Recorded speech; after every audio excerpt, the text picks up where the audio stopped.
দেখাতে হবে। আমরা এটা বিশ্বাস করছি না।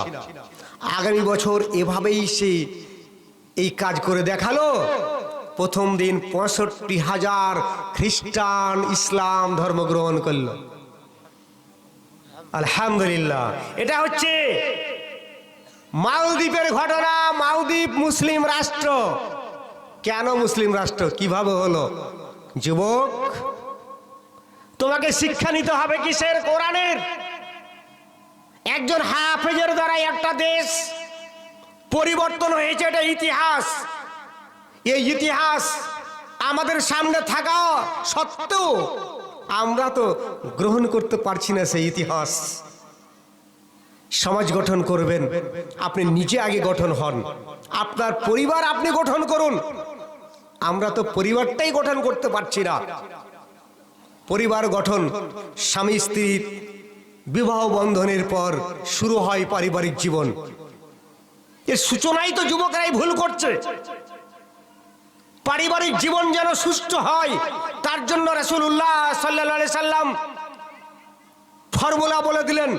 সেই বুখারী হাদিস নম্বর 5065, আব্দুল্লাহ বিন মাসউদ রাদিয়াল্লাহু তাআলা আনহু থেকে বর্ণিত হাদিস। তিনি বলেন, রাসূলুল্লাহ সাল্লাল্লাহু আলাইহি সাল্লাম বলেন, ইয়া মাশারাস শাবাব, হে যুবকের দল। আল্লাহ রাসূল যুবকদের ডাক দিয়ে বললেন, মান ইসতাতা মিনকুমুল বাত, তোমাদের মধ্যে যাদের ক্ষুধা আছে বিয়ে করার সামর্থ্য আছে, সে যেন অবশ্যই বিয়ে করে। সে যেন অবশ্যই বিয়ে করে। ফাইন্নাহু আগাদ্দু লিল বাসার, সেটা হচ্ছে কি? চোখকে নত করবে। বিয়ে করলে চোখ তোমার নত হবে, অন্যের দিকে চোখ যাবে না, অন্যের দিকে চোখ যাবে না। ও আহসানু লিল ফরজ, এবং লজ্জাস্থানের তোমার হেফাজত হবে। ওমাল্লাম ইয়াস্তাতে, যারা বিয়ের করার সামর্থ্য রাখে না, ফালাইহি বিসসাওম, সে সিয়াম পালন করবে। এটাই হচ্ছে তাকে তার যৌন ক্ষুধাকে দমন করার, অবৈধ কাজ থেকে বিরত রাখার হাতিয়ার। আল্লাহ রাসূল ফর্মুলা দিলেন, বিয়ে করতে হবে, বিয়ে করতে হবে। কিন্তু বিয়ে করতে হবে কার সাথে, কি দেখে বিয়ে করতে হবে? আল্লাহ রাসূল সাল্লাল্লাহু আলাইহি সাল্লাম স্পষ্টই বলে দিলেন, বিয়ে তুনকাহুল মারাতুল লিআরবাইন। হাদিসের মানে হলো 4টা জিনিস দেখে বিয়ে করা হতো জাহিলিয়াতের যুগে। আর আমরা বলছি 4টা জিনিস দেখে বিয়ে করো। ছি ছি ছি ছি ছি ছি, এটা মানে নয়। হে যুবকের কথা নয়। তুনকাহুল মারাতুল লিআরবাইন, 4টা জিনিস দেখে বিয়ে করা হতো বা হয়। সাধারণত কি দেখে বিয়ে করা হয়? লিমালে ওয়ালে হাসাবেহা ওয়ালে মালেহা ওয়ালে জামালেহা। হাদিসটি কি আছে বলুন তো? তুনকাহুল মারাতুল লিআরবাইন, 4টা জিনিস দেখে বিয়ে করা হয়। লিমালেহা ওয়ালে হাসাবেহা ওয়ালে জামালেহা ওয়ালে দীনহা ফাজফার বিজাতিদ দ্বীন, ধন সম্পদ দেখে বিয়ে করা হয়, তার বংশ দেখে বিয়ে করা হয়, সৌন্দর্য দেখে বিয়ে করা হয়, দিন দেখে বিয়ে করা হয়। তুমি বিয়ে করো দিন দেখে, তুমি বিয়ে করো দিন দেখে। ওই মহিলাকে বিয়ে করো যার মধ্যে দিন আছে, ধার্মিকতা আছে, সেই মেয়েকে দেখে বিয়ে করো। আর নারীদের গার্জেন, মেয়েদের গার্জেন, অভিভাবককে রাসূলুল্লাহ সাল্লাল্লাহু আলাইহি ওয়াসাল্লাম বলছেন, ইজা তারজাউনা দীনাহু ওয়া খুলকাহু ফাযাব্বিজুহু। যখন কোনো যুবকের দেখবে দিন আছে, চরিত্র আছে, তখন তার সাথে বিয়ে দিয়ে দাও। উভয়ের দিন দেখে বিয়ে হবে। আপনি চাকরি দেখলেন, ছেলেটার চরিত্র দেখেননি, দিন দেখেননি, সমাজ গঠন করবেন, পরিবার গঠন করবেন? আপনি বউ দেখলেন, হ্যাঁ, কি দেখলেন? ছেলে মেয়ে কম আছে, ছেলে জমি জায়গা পাবে, সম্পত্তি পাবে, গাড়ি আছে, বাড়ি আছে, এই পাবে, ওই পাবে, এই দেখেছেন, আপনি দিন দেখেননি। সমাজ গঠন করবেন? আপনার পরিবার তো গঠন হচ্ছে না। আগে পরিবার গঠন করুন, মোহর আপনি দেন না, 5 লক্ষ টাকা বিয়েতে খরচ করছেন, মোহর দিবেন 5,000 টাকা নগদ। কে বলেছিল আপনাকে 5 লক্ষ টাকা খরচ করতে? আপনাকে কে বললো বিয়েতে? আর 5,000 টাকা মোহর দিবেন? তবু আবার বাকি, তবুও আবার বাকি।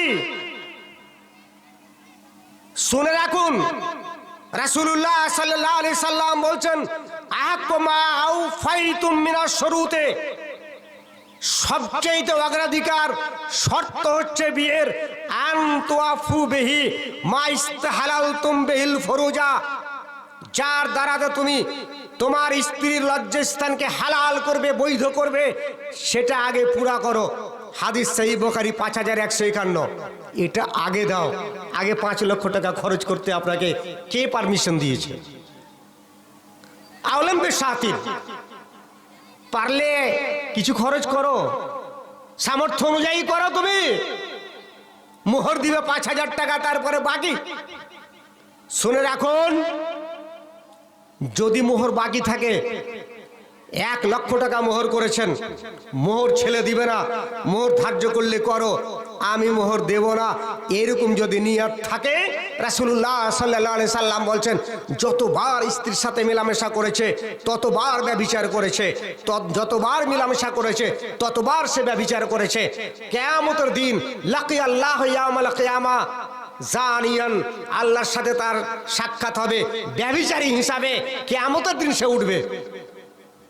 যদি মোহর আদায় না করে থাকে, মোহর ফরজ করলেন, ধার্য করলেন, আর মোহর আদায় করলেন না, নিয়াত থাকলো মোহর দিব না, ও নিয়াত করেছে, আর মরার সময় মোহর দিবে ছেলেরা। কিন্তু ও নিয়াত ছিল আমি মোহর দিব না, কিন্তু ছেলেরা ওই মোহর আদায় করলে হবে না। ওর নিয়াত ছিল, দিতে পারেনি, মরে গেছে, ছেলেদেরকে আদায় করতেই হবে মোহর, সেটা আলাদা কথা। যদি নিয়ত থাকে যে মোহর আমি দেব না, তোমার বাড়ি হচ্ছে, গাড়ি হচ্ছে, সব হচ্ছে, আর মোহরের তোমার সময় হলো না, তোমাকে তো মোহর দেওয়ার ক্ষমতা নেই, আর তুমি বিয়ে করবে কেন? মোহর দেওয়ার ক্ষমতা থাকলে তুমি বিয়ে করো। স্ত্রী যেই মোহরে রাজি হবে সেই মোহর দিয়ে তোমাকে বিয়ে করতে হবে। যুবক আসুন, হে যুবকের দল, ঈমান তাজা করুন, ঈমান শক্ত করুন। শিরকের সাথে কোন সময় আপোষ করা যাবে না। আপনি যেখানে শিরক হচ্ছে, যেখানে বিদআত হচ্ছে, সেই জায়গাতে আপনি যাবেন কেন? সেইখানে আপনি হাজির হবেন কেন? আপনি যাবেন কেন? আপনি সুস্থ সমাজ কায়েম করবেন, গঠন করবেন।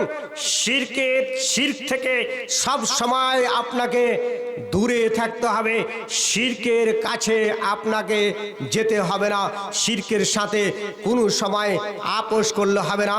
আপনাকে আমি শুনিয়েছি সূরা আল কাহাফের আসহাবে কাহাফের যুবকদের কথা। তারা শিরকের সাথে আপোষ করেননি, তারা ছিলেন যুবক। হযরত ইব্রাহিম আলাইহিস সালাম বাবার সাথে আপোষ করেননি, তিনি ছিলেন যুবক।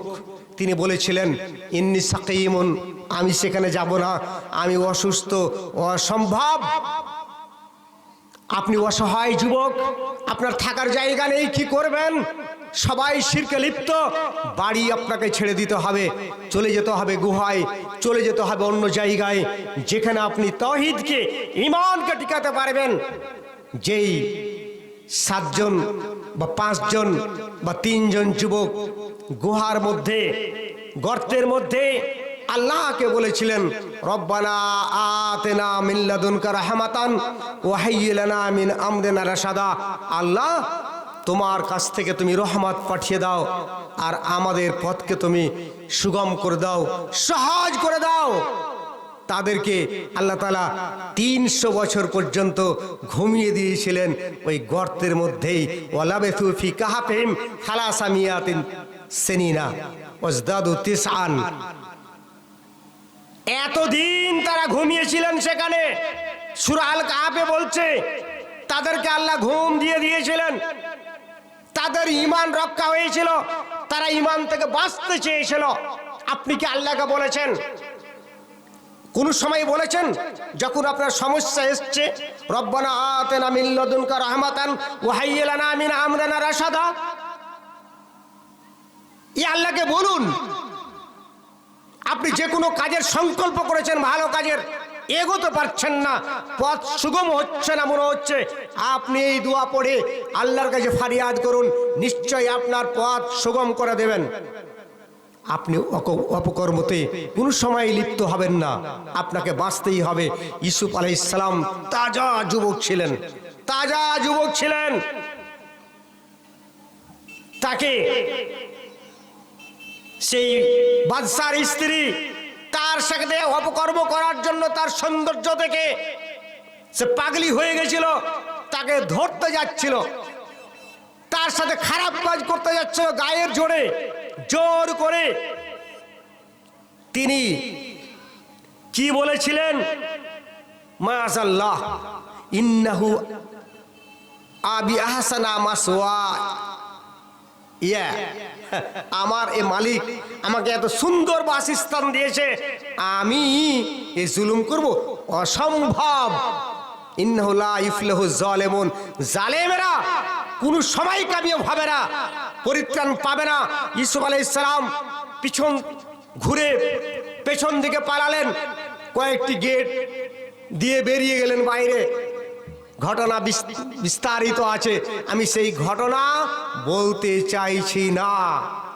আমি বলতে চাইছি তিনি নিজকে রক্ষা করেছিলেন, রক্ষা করেছিলেন।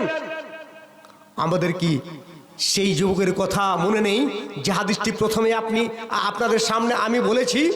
7 জন আরশে আজিমের বা বিশেষ ছায়ার তলে স্থান পাবে কিয়ামতের দিন। তার মধ্যে একজন ওই ব্যক্তি যে নিভৃতে আল্লাহকে বলে ভয় করে, নিভৃতে আল্লাহকে বলে ভয় করে।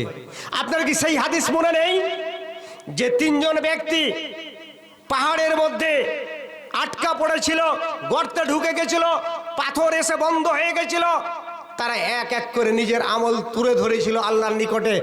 তার মধ্যে একজন ওই ব্যক্তি কে? সে একজন ছিল যুবক। তার কোন যুবতীর সাথে সম্পর্ক ছিল, অবৈধ সম্পর্ক। কেন আপনার সম্পর্ক থাকবে? কেন ফোনে বাক্যালাপ হবে কোন যুবতীর সাথে? অসম্ভব। কেন হবে? এই যে যুবতীরা, এই যে মেয়েরা রাস্তায় ঘুরছে, রাস্তায় ঘুরছে, ভালো করে শুনে রাখুন। আর যুবক, আপনি রাস্তা দিয়ে হাঁটছেন, আপনাকে কিভাবে হাঁটতে হবে, কিভাবে আপনাকে চলতে হবে? রাসূলুল্লাহ সাল্লাল্লাহু আলাইহি সাল্লাম বলছেন কি, একজন ব্যক্তির মাথায় যদি লোহার কাঁটা ঠুকে দেওয়া হয় এটা তার জন্য সহজ, কিন্তু কোন মহিলার গায়ে গা ঠেকাটা তার চাইতে বড় কঠিন বিপদ,